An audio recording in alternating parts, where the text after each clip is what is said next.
Hai, Assalamualaikum. Bersama saya Cikgu Tun dalam mata pelajaran sejarah tahun 6. Hari ini kita ingin belajar tentang unit 5, Agama dan Kepercayaan di Malaysia. Tajuk Penerimaan Kepelbagaian Agama dan Kepercayaan. Murid-murid bolehlah rujuk pada buku teks muka surat 100 hingga 103. Standard pembelajaran pada hari ini ialah 11.2.1 dan kewarganegaraan 11.2.6, 11.2.7. Baiklah murid-murid, cuba perhatikan gambar yang terdapat pada paparan ini. Siapakah mereka ya? Ya, mereka merupakan kaum-kaum yang terdapat di Malaysia. Negara kita Malaysia sangat unik kerana kita mempunyai berbilang kaum. Okey. Kaum apa yang ada di Malaysia? Cuba perhatikan di sini.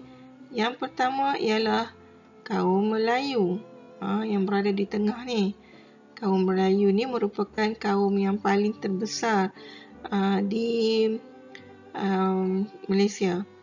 Okey, bilangan dia paling banyak lah. Okey, yang kedua, bilangan yang paling banyak ialah Cina, kaum Cina, dan yang ketiga ialah kaum India. Okey, manakala kaum Iban dan kaum Kadazan Dusun terdapat di Sabah dan Sarawak. Okey, disebabkan kita ada pelbagai kaum, jadi akan wujud pelbagai agama dan kepercayaan di negara kita. Jom kita lihat dengan lebih terperinci. Okey, yang pertama, kaum Melayu. Okey, kaum Melayu merupakan kaum yang beragama Islam. Agama Islam merupakan agama persekutuan di negara kita. Okey, kenapa agama persekutuan? Kerana pemimpin kita, pemerintah kita iaitu Yang di-Pertuan Agong, Sultan-Sultan merupakan penganut agama Islam. Jadi kita sebagai seorang Melayu, orang Melayu mesti mengikut pemerintah kita iaitu Yang di-Pertuan Agong dan juga Sultan. Jadi itulah yang menyebabkan agama Islam menjadi agama persekutuan. Yang kedua, orang Melayu disebabkan kita menganut agama Islam, kita pegang, kita percaya kepada rukun Islam dan rukun iman. Murid-murid tahu tak rukun Islam ada berapa ya? Rukun Islam dan rukun iman? Betul, rukun Islam ada 5. Yang pertama mengucap 2 kalimah syahadah. Yang kedua mendirikan solat sehari selama 5 waktu. Dan yang ketiga, kalau kita mampu, kita menunaikan zakat. Kemudian yang keempat, kita berpuasa di bulan Ramadan. Dan yang terakhir sekali, kita menunaikan haji di Mekah bagi yang berkemampuan. Okey. Dan rukun iman. Rukun iman ni merupakan kita beriman kepada Allah. Yang kedua, kita beriman kepada malaikat, kita beriman kepada kitab, rasul, hari kiamat dan qadar. Ini bermaksud kita agama Islam ni mempunyai pegangan. Okey, kita berpegang kepada agama. Okey, iaitu Al-Quran lah. Okey. Jadi, kita nak solat pun, kita nak solat kat mana? Kita nak solat pun, kita solat di masjid. Okey? Ataupun surau. Baik, ini untuk kaum Melayu. Okey? Seterusnya, kaum Cina. Kaum Cina, dia ada agama Buddha, ada agama Taoism dan Confucianisme. Okey. Cuba kamu perhatikan untuk agama Buddha. Okey. Agama Buddha ni, untuk pengetahuan kamu, sebenarnya berasal daripada India. Okey, agama Buddha ni berasal daripada India. Okey, kemudian dikembangkan di China. Okey, dan orang Cina pun menganutlah agama Buddha. Okey, kamu pernah lihat tak kuil? Ni temple kan. Okey, yang ada gambar macam ni. Okey, yang ada gambar ni perempuan kan. Okey, yang inilah yang kata agama Buddha ni.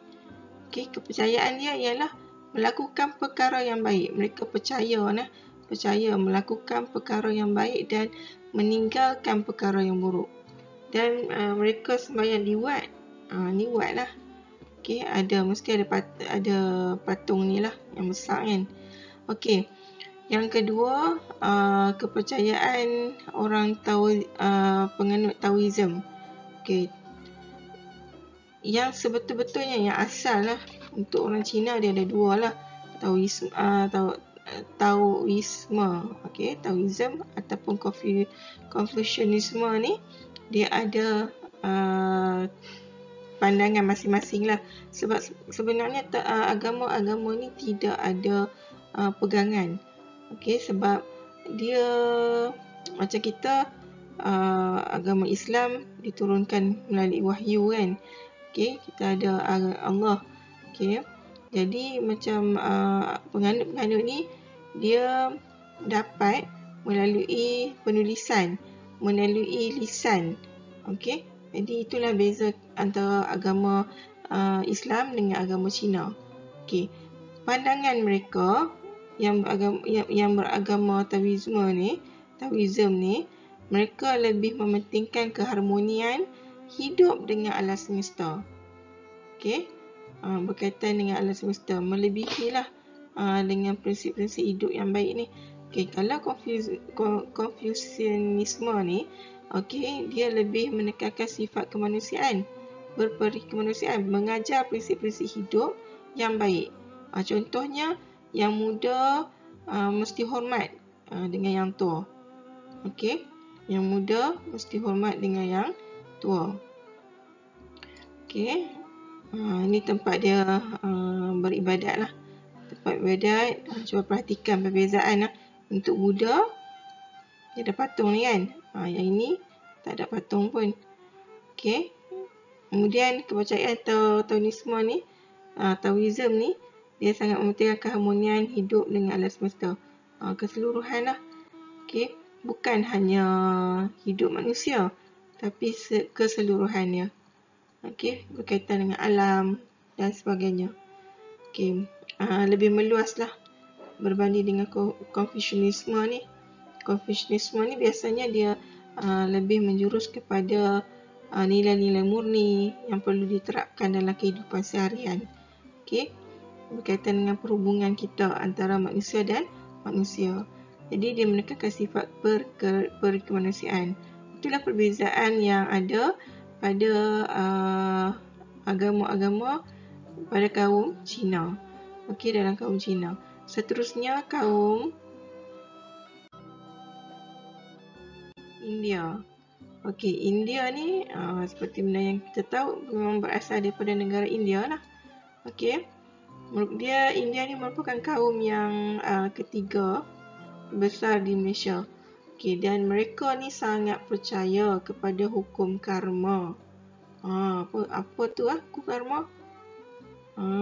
Hukum karma ialah buat baik dibalas baik. Mesti ada balasan. Hukum karma ni umpama balasan lah. Okey, umpama roda. Kalau kita buat jahat, nanti satu hari kita akan dibalas dengan jahat tu. Tapi kalau kita buat baik, kita akan balas dengan baik. Jadi kesimpulannya, kita kena buat baik lah. Okey, kalau kita tak mau dapat balasan yang berat.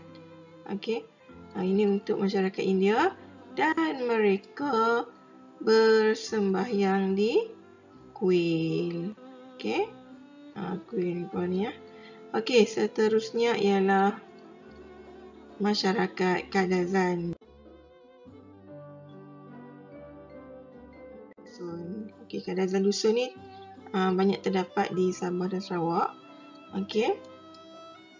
Mereka beragama Kristian dan bersembahyang secara bersendirian atau bersembahyang beramai-ramai di gereja pada hari Ahad. Okey. Inilah gereja. Ni ada tanda salib kan? Ni tanda salib. Okey, seterusnya Iban. Okey, Iban berpegang kepada adat yang diwarisi turun-temurun. Dia memang pegang kepada adat dan mereka percaya kepada kewujudan seorang Tuhan.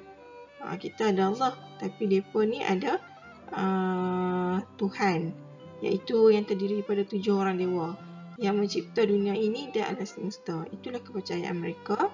Dan yang ketiga, mereka percaya bahawa semua binatang yang hidup, tumbuhan ke dan barangan fizikal seperti bukit, gunung, sungai, air, ribut dan sebagainya, dia mesti mempunyai semangat atau roh yang menghidupkan dia lah.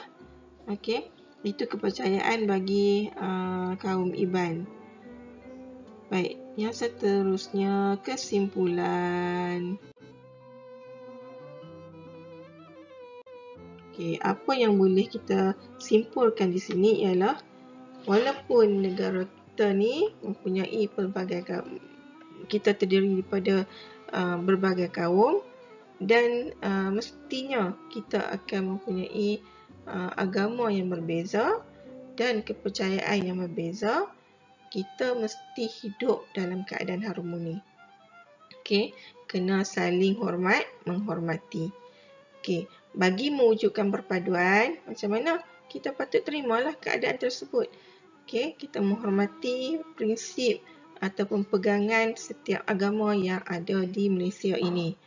Dan semua agama dan kepercayaan mengajar penganutnya supaya sentiasa melakukan perkara yang baik.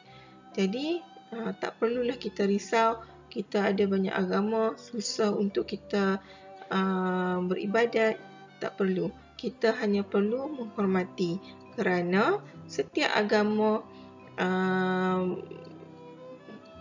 mengajar penganutnya supaya sentiasa membuat perkara-perkara yang baik. Okey, jadi cikgu harap kita sama-sama wujudkan perpaduan, hiduplah dalam suasana yang harmoni. Sekian dahulu daripada cikgu. Assalamualaikum.